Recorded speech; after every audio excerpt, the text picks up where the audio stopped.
لیکن اس کی شکل و شباہت گائے سے ملتی ہے تو اس لیے یہ اس کے ساتھ ہے. اس کے اوپر زکوٰۃ کا وہ حکم لگتا ہے جو گائے کے اوپر لگتا ہے، اس لیے وہ اس کی جنس میں سے ہے.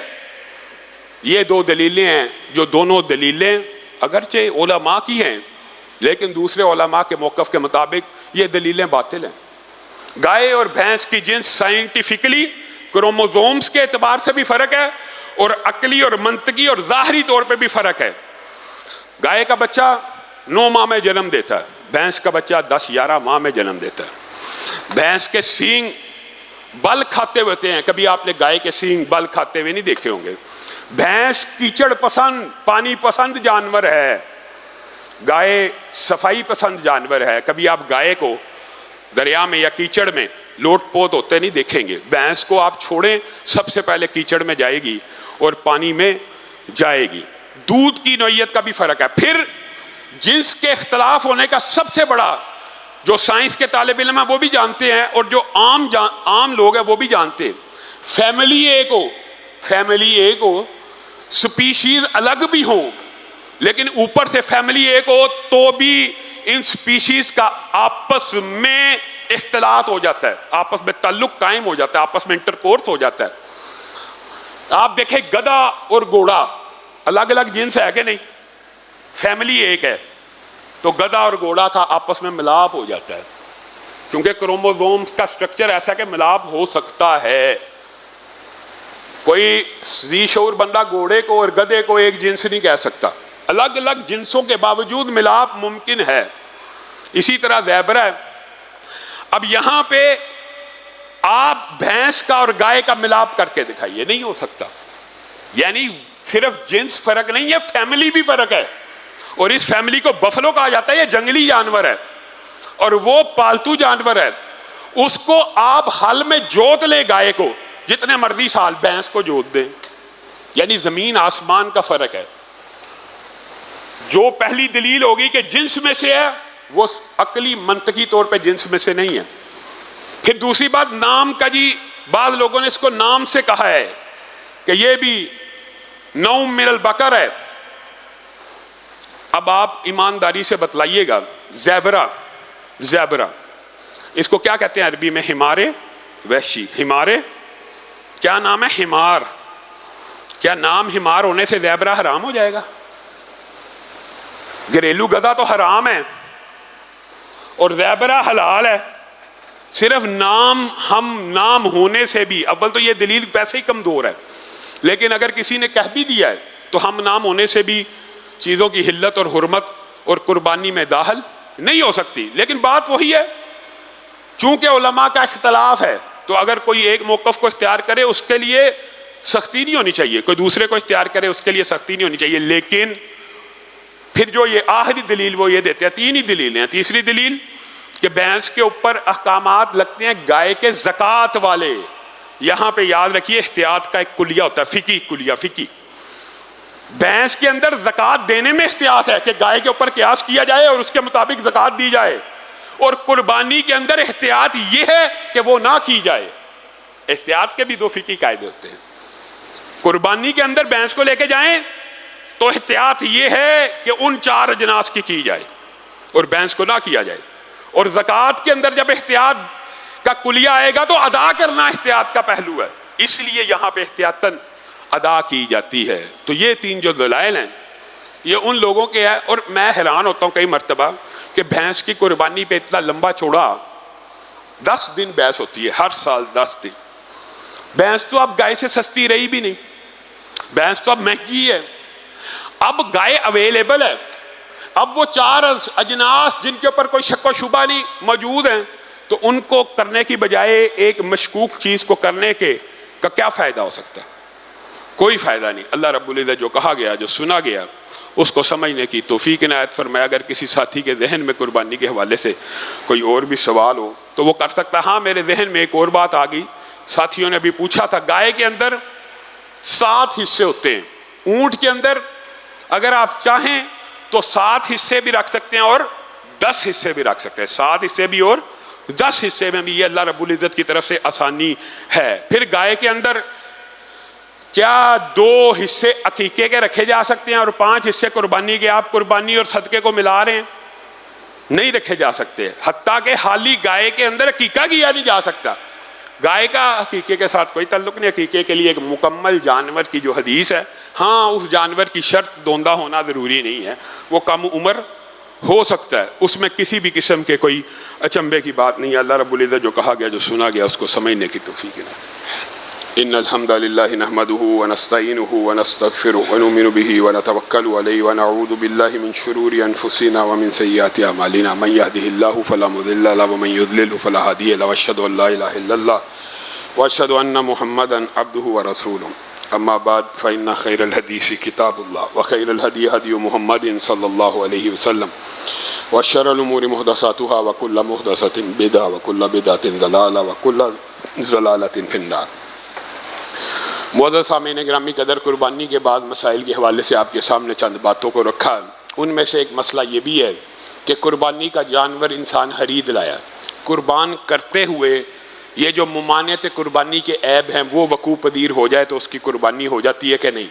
تو راجح موقف یہ ہے کہ دوران قربانی آپ نے جانور کو گرایا کس کام کے لیے؟ ذبح کرنے کے لیے، تو آپ دوبارہ اس کو اٹھا کے چیک نہیں کریں گے گرنے پہ لنگڑا ہوا ہے کہ نہیں ہوا، اس کام میں نہیں ہے۔ ہاں اس ٹائم گرتے وقت لنگڑا ہو گیا، نہیں ہوا، آپ نے ذبح کر دیا، قربانی ہو جائے گی۔ گرتے ہوئے کان سینگ کے نیچے آ کے کٹ گیا، قربانی ہو جائے گی۔ گرتے ہوئے آنکھ کو ضرب لگ گئی، قربانی ہو جائے گی۔ دوران ذبح کرتے وقت جو آپ نے اس کو ذبح کرنا ہے، اس عالم میں جو بھی آپ عمل کریں گے اس میں کوئی معذوری اور فالٹ پیدا ہو جائے، وہ قربانی میں مانے نہیں ہے، بلکہ قربانی ہو جائے گی۔ لیکن آپ قربانی کا جانور لے کے آئے، آج ابھی 4-5 دن باقی ہیں، آج اور کل میں عیب پیدا ہو گیا جو مانے قربانی ہے، پھر قربانی نہیں ہوگی، پھر آپ کو دوبارہ جانور لے کے قربان کرنا ہوگا۔ اور ایک بات یاد رکھیے، رسول اللہ صلی اللہ علیہ وسلم نے کہا جس کے پاس استطاعت ہے،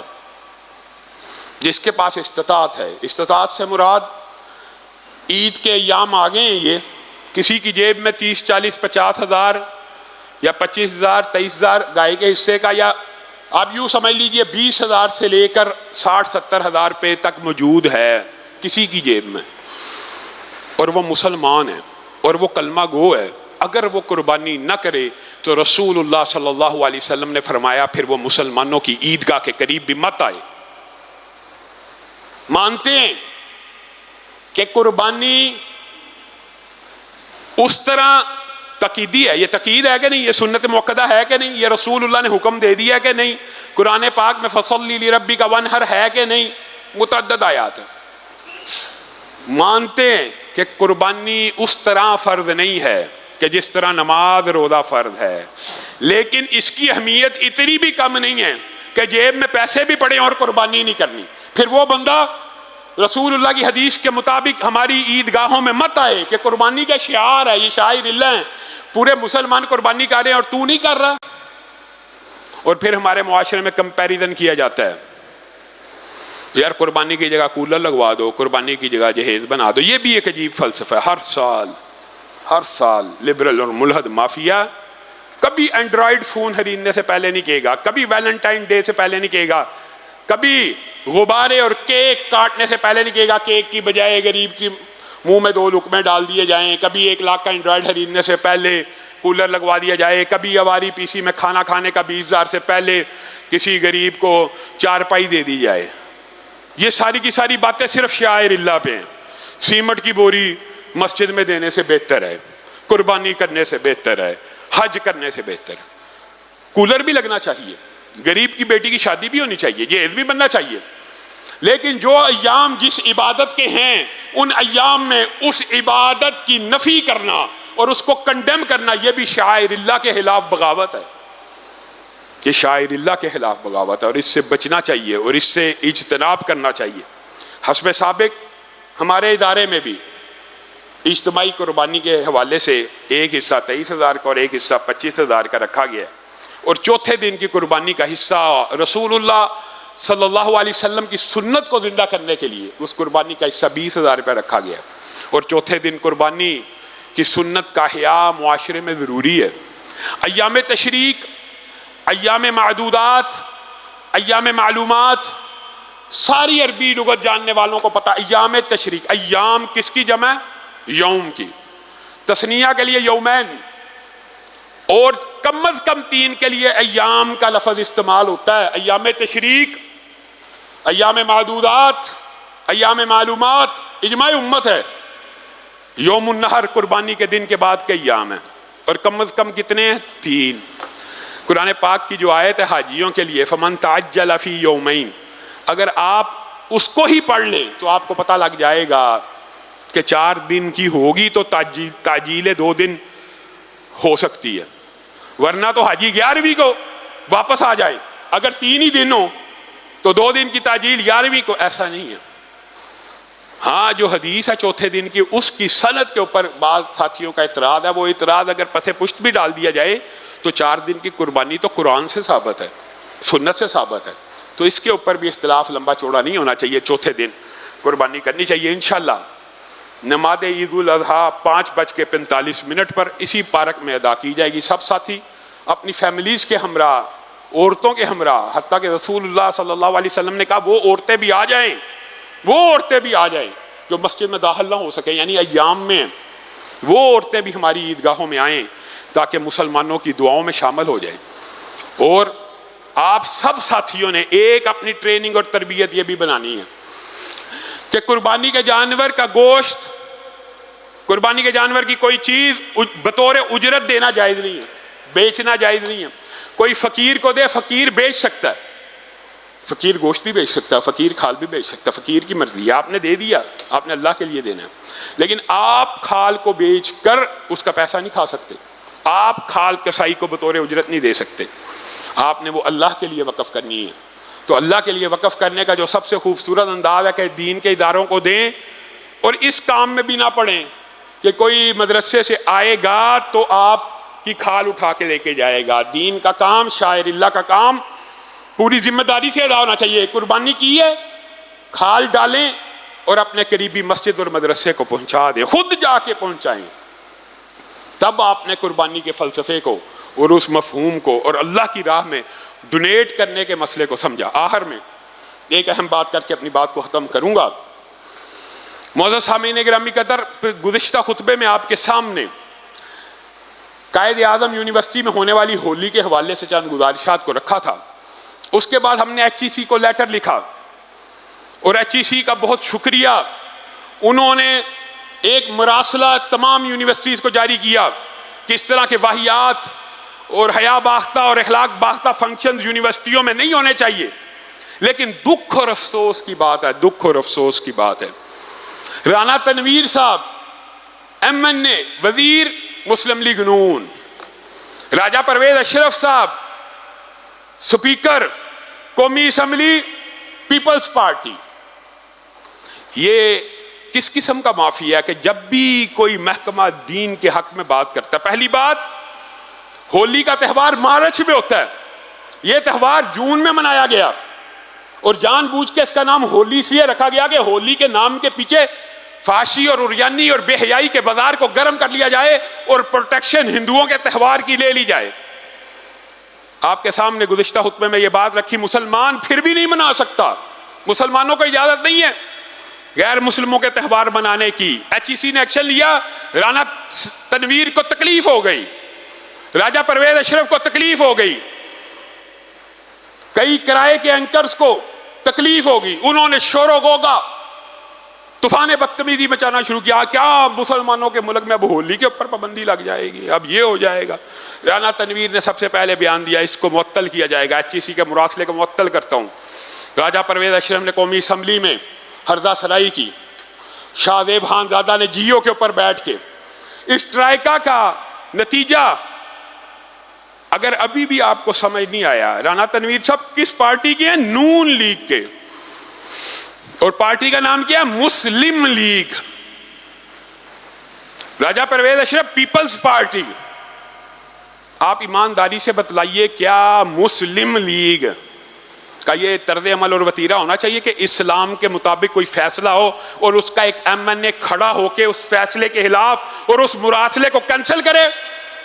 ہماری شہباز شریف صاحب سے اپیل ہے کہ رانا تنویر کو اس وزارت سے ہٹایا جائے، اور اس کو اپنی کابینہ سے نکال دیا جائے.